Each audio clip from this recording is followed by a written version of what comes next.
I'll buy you anything, my friend, if it makes you feel alright.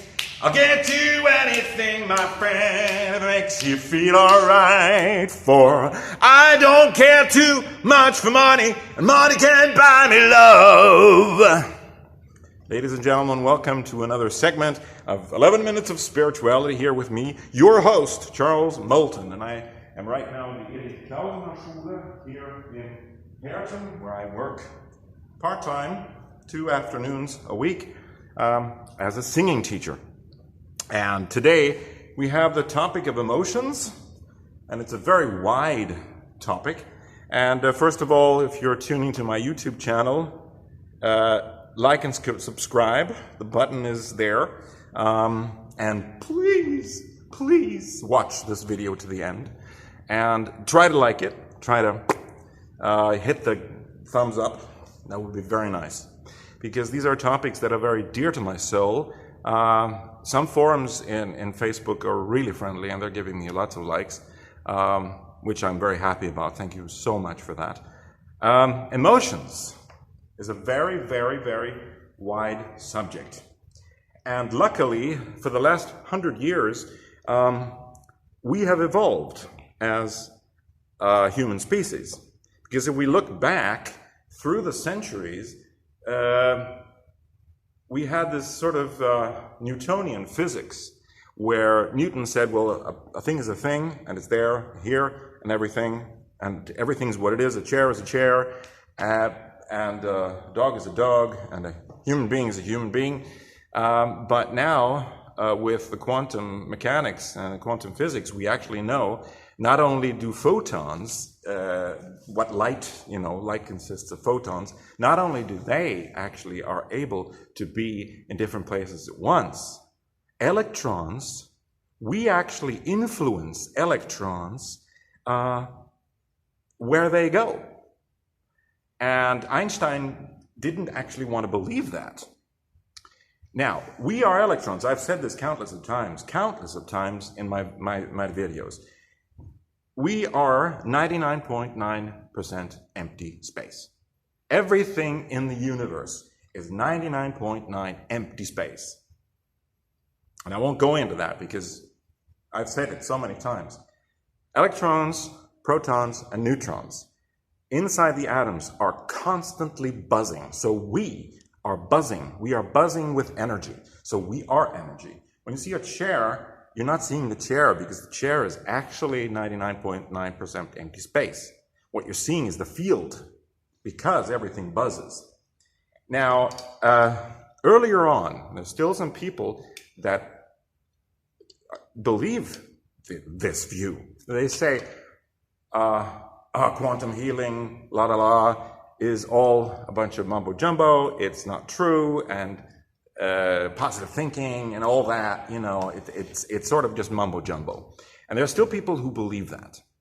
But the reality of the matter is, I'd say 80 or 90% of all scientists, all physicists in the world, that includes doctors, that includes Harvard and Stanford and Yale professors, Nobel Prize winners, they all, atheists, agnostics, believers, they all agree in one thing. Consciousness is the only red thread in the universe.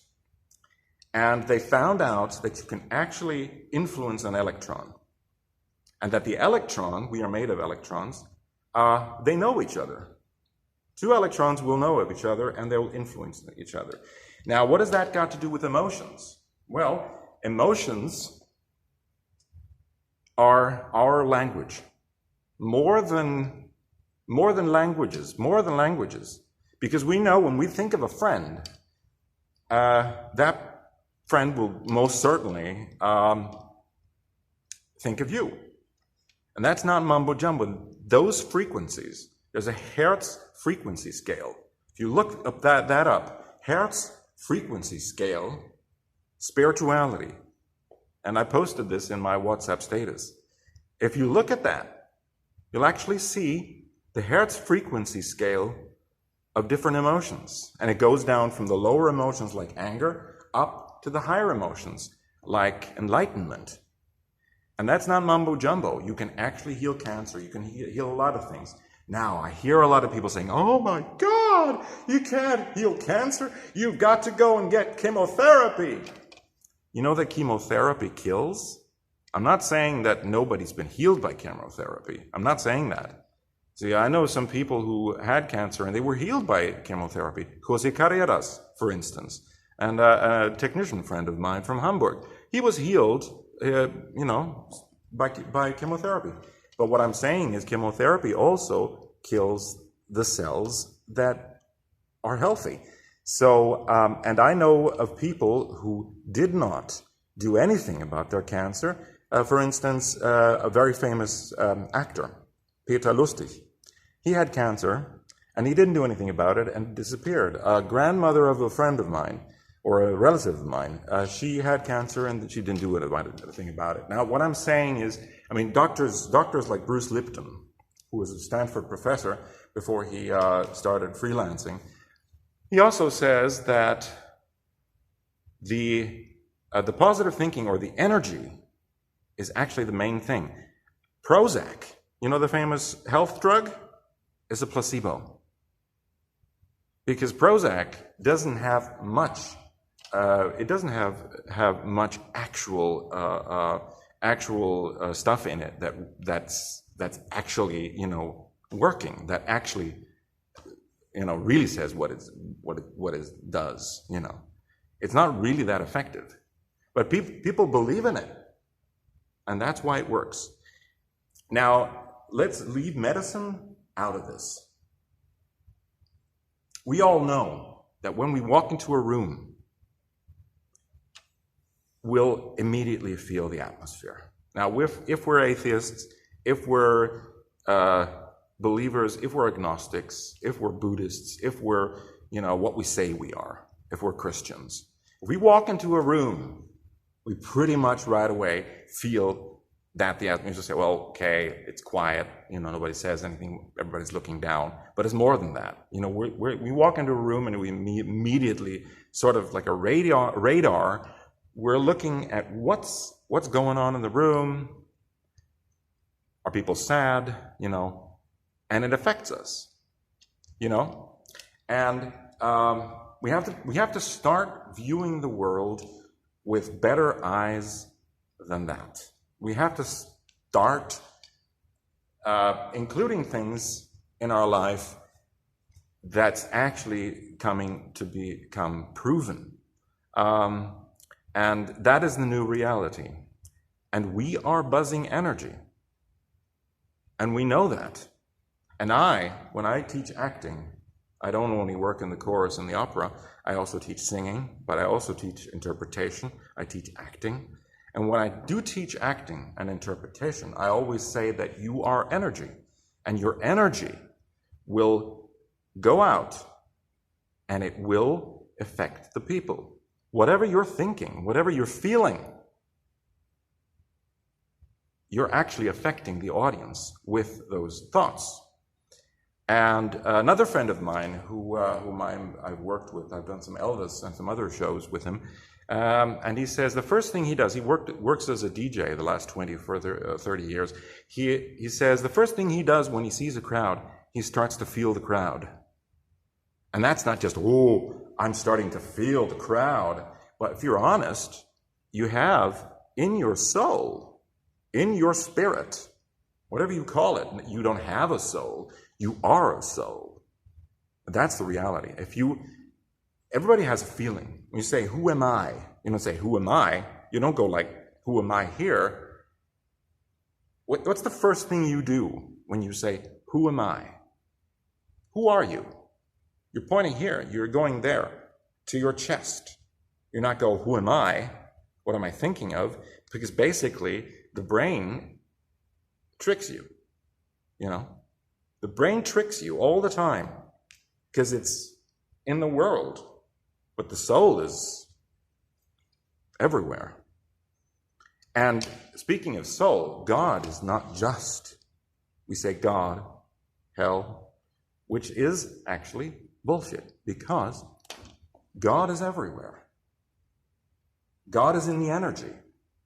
In every single lovely thought that you ever had, in every single leaf, on every single tree, in every single flower, in every kiss you give to your loved one, in every embrace, in every true thing you say, in every true emotion you give, in everything you do that's good, God is in there, and it's energy. And if you're honest, you know that. The most beautiful songs in the world, I sang one of them today by Brahms. And it's a song from a cyclist that says, well, if you love me, God is there. And the music is heavenly. The music is so beautiful. It's so gorgeous. And if the soul didn't exist, if the spirit didn't exist, or if emotions didn't exist, that wouldn't affect us. You know, if we hear things that we like, or if we hear things that we don't like, if it were just words, it wouldn't affect us. We wouldn't have any, you know, when we hear stories, when we look at movies, you know yourself, and that it affects you. When you know, people say to me when they're impressed by a song I sing, well, you push the emotional button. No, I don't push buttons. As a singer, I don't push buttons. As an actor, I don't push buttons.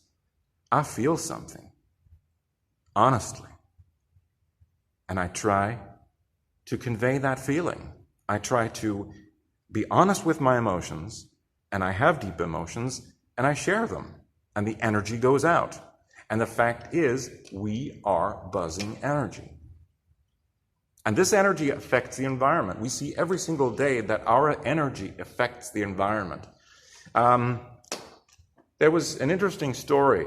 And I told a friend of mine who said, we're talking about, you know, crisis in the world. And I told him that there was this situation last year, 2018, where people were afraid that Trump was going to attack North Korea. You know, and I got afraid. I got just as afraid as I did 3-4 years ago when I heard that that the Al-Qaeda had a 20-year plan to take over the world. It's sort of like James Bond, Spectre.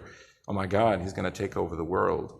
But then I realized, well, you know, it's bullshit because, number one, half of the facts in this 20-year plan were false. For instance, the Arabian Spring was not a planned event. It was a spontaneous beginning of the murder of this vegetable merchant.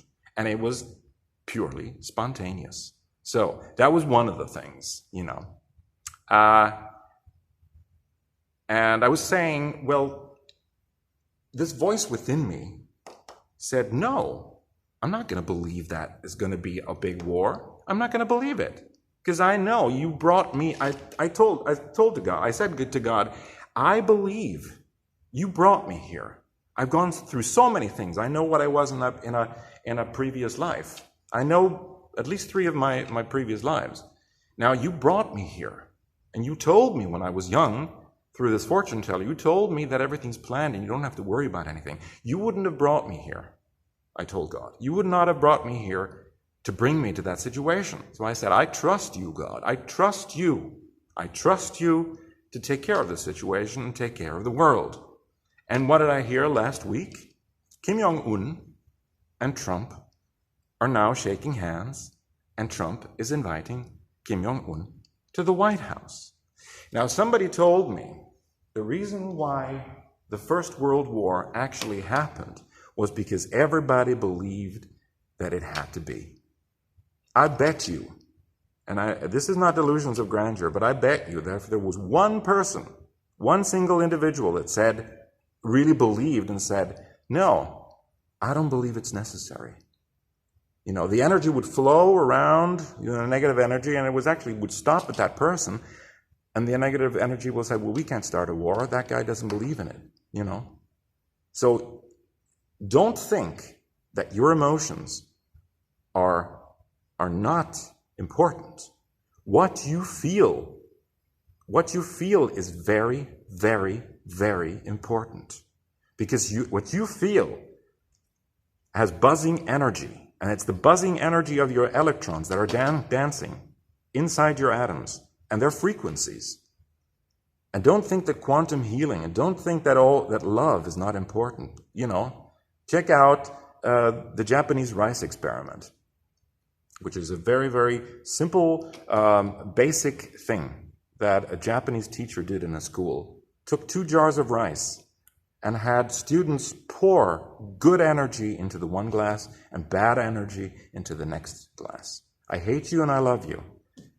And in the good I love you glass, the rice was perfect after 2 weeks. And the bad glass, that I hate you glass, well, it withered. It was, it couldn't be eaten. So what I'm saying, emotional energy, emotional positive energy, that's what we are made of. And that's what changes the world. And I don't know how many people are going to watch this, but I do know that I'm here on this earth to spread this message, that your emotional reality is the most important thing. And you thinking positive and spreading that, if you spread it to 2 people, or if 10 people look at this video, or you watching this, if you spread it to 10 people or 10,000 people, if you spread an emotional message that is based on love, we've already changed the world. So now it's time for you watching this to try to change climate change, all of that, everything bad that's happening. Change it with love.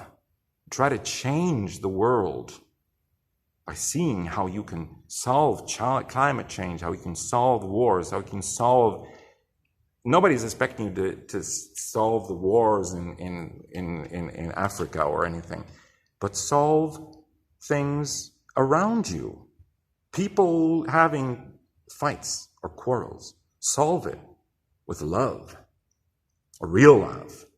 Not Cher singing, if you believe in life after love. Life after love.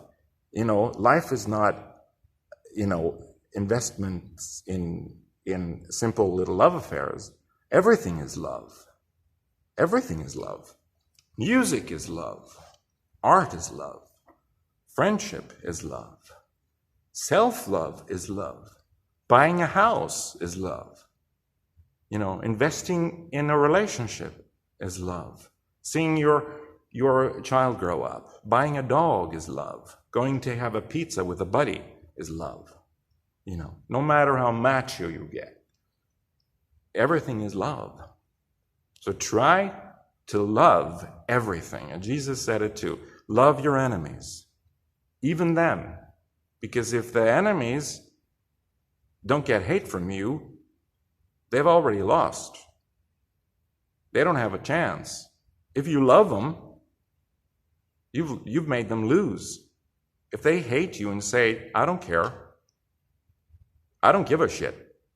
If the enemies come and say, you stupid little shit, I said, fine, I love you. You may call me a stupid little shit, but I love you anyway. And then you've won. So that's my thought. That's my little thought for today. Thank you very much for joining me for these 20 minutes. And hit the like button and subscribe to my channel.